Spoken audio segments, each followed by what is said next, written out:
Hey everyone, welcome back to another video. My name is Emily and today I'm going to be showing you how to make the Stygian Blade. The Stygian Blade is the iconic weapon from the game Hades.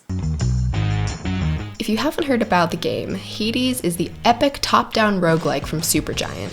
In this game, you play as Zagreus, aka the son of Hades, the king of the underworld, as you basically try to run away from home and escape to the surface. I love this game because it's visually stunning, the gameplay is super fun, the voice acting is amazing, and the weapons are all really unique. The Stygian Blade is the first of the 6 Infernal Arms you unlock. So let's get started. First of all, this sword is going to be pretty big, so I want to make sure I have a strong, sturdy base. I started out by creating the handle using a PVC pipe. What I did is I heated it up, flattened it, and then super glued it onto a long piece of light balsa wood, which is going to be the sword's base.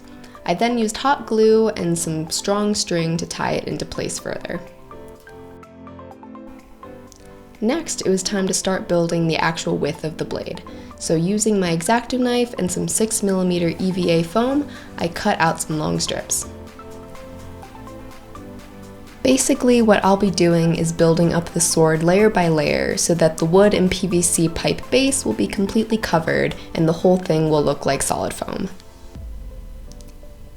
Using contact cement on both the wood and the foam pieces, I started to build up the width.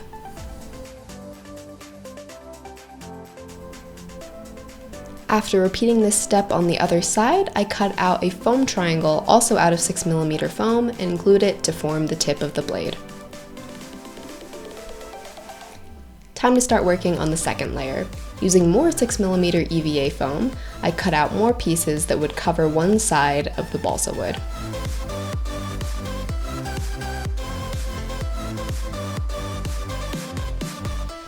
Once everything was firmly pressed into place, it was time to start making the bevels. These bevels are going to form the sharp edge of the blade. So what I'm aiming for here is about a 45-degree angle on each side. And remember to always wear your respirator when doing anything that requires sanding or grinding foam. All that black stuff is foam dust and it's really nasty to breathe in. Next, it was time to build up the third layer. This layer is out of 2mm EVA foam, and this is going to cover the other side of the balsa wood base. The other side is also getting a layer of 2mm EVA foam, but before I glue it down, I'm going to carve out the sigils that go on the blade. I did this very carefully using my X-Acto knife, just going slowly and taking my time. The sigils are a bit simplified from the actual game version, but I still think it looks awesome.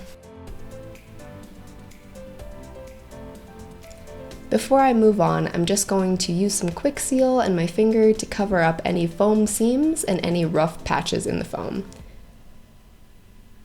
You can also use some water on your finger to help smooth out the quick seal even more, and this is going to give us a beautiful base for any painting later. Now it's time to work on the handle. Using a long strip of 2mm EVA foam, I just wrapped all the way around the PVC pipe. And as you can see, I'm leaving just the tiniest gap between my wraps. Next, I cut out some more details out of both 2mm and 6mm EVA foam and glued those on.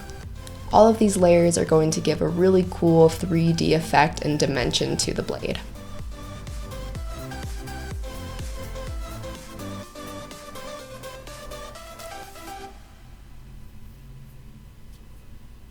I also made a small little fake jewel out of some 2mm EVA foam filled with hot glue. Once the hot glue was dry, I just super glued that right onto the end.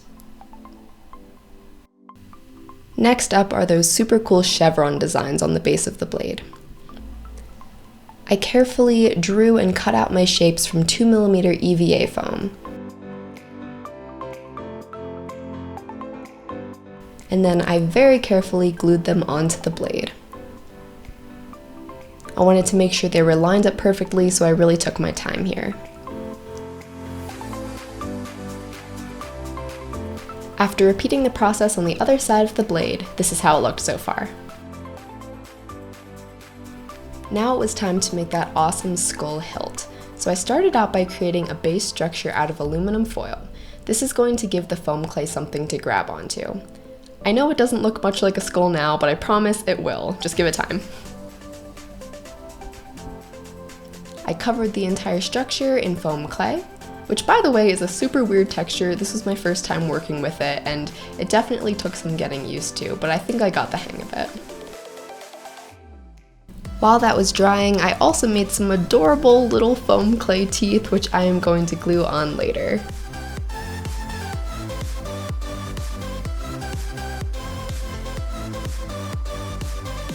After the front of the skull was dry, I worked on the back. After about 24 to 36 hours, the skull was fully dry and ready to be shaped. I used my Dremel to carve out some of the finer details and finalize the entire shape. And I also used a smaller bit to hollow out the eyes a bit more.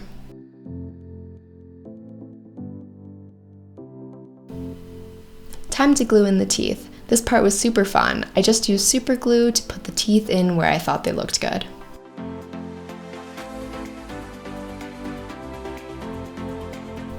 To blend the teeth a little bit more seamlessly into the skull base, I used some hot glue.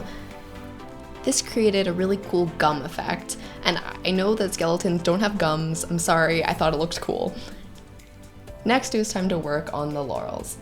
Using some 4mm EVA foam this time, I cut out all of my individual leaves.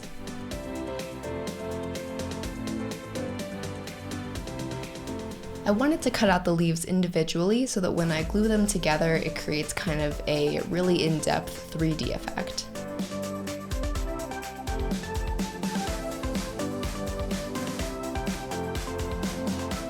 I made sure to sharpen my X-Acto knife often because foam really wears at the blade and I wanted really sharp, clean cuts. Next, I smoothed and contoured all of the laurel leaves using my Dremel again.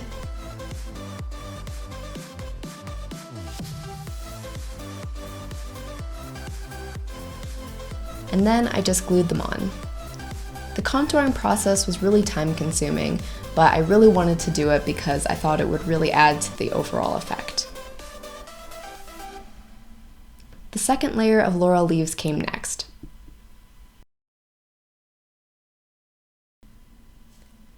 This layer actually starts connected to the first laurel leaves and then goes over the front, and this creates that depth that I was talking about. The build is finally done and it was time to cover the entire thing in a couple layers of gesso. What this does is prime the entire build so that there are no more foam holes.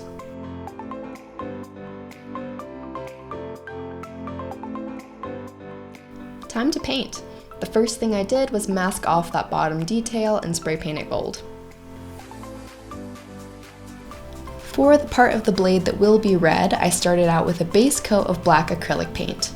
Then I went in with my airbrush and gave it a nice coat of even red. I mixed up some white acrylic paint with a little bit of brown to paint the skull bone color. And then I used masking tape to mask off around the laurels. I actually decided to spray paint the laurels instead of airbrush just to save a little bit of time.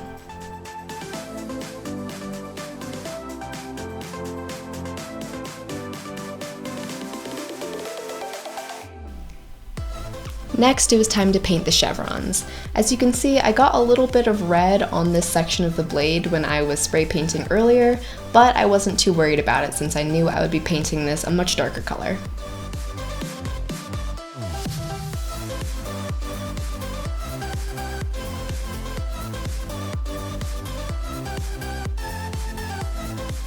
I forgot to film this part, but I also painted the handle just using some more gray acrylic paint. Now that the base colors were done, it was time to do some weathering. I started off on the skull.